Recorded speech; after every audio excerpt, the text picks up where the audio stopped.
Hello, good morning, good morning. Alang ko'y gamay minsay alang nimo higala.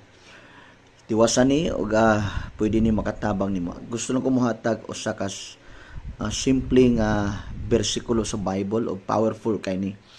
Ingon ang Proverbs makaigsunan sa 18, Proverbs 18 verse 21 nga kamatayon og kinabuhi maoy gahom sa dila.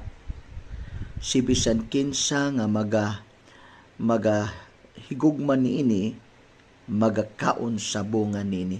So life and death are in the power of the tongue. Gahom sa dila. So anyone who loves it shall eat the fruits thereof. Mga higala, kumusta ang imong dila karon, imong baba? Kay sagara man gud kining baba nato moy gamit jud kaayo kada adlaw. Usay ang baba nato magdetermine sa atong gipangsugid, sa atong gibati o sa atong nakita.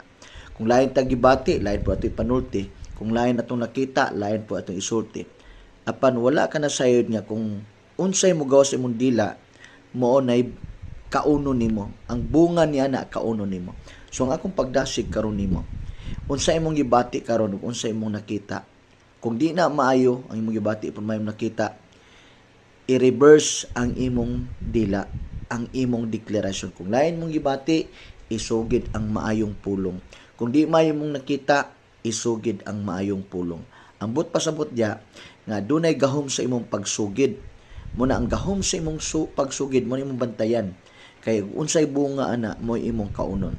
So therefore, kung giaway ka, gisakit ka, imong pagsulay karon left and right makaigsunan, isugid ang mga positibong pulong.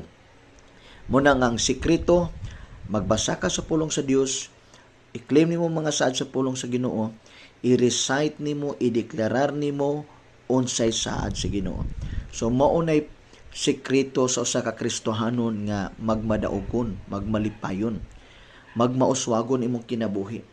Dili sama sa tawhanon nga kinaiya na kung nasakitan gali, grabing pamalikas, grabe kaayong pagpanultig di maayong pulong. Usahay ang tao magsulti og tunglo sa iyang kagalingon rapod.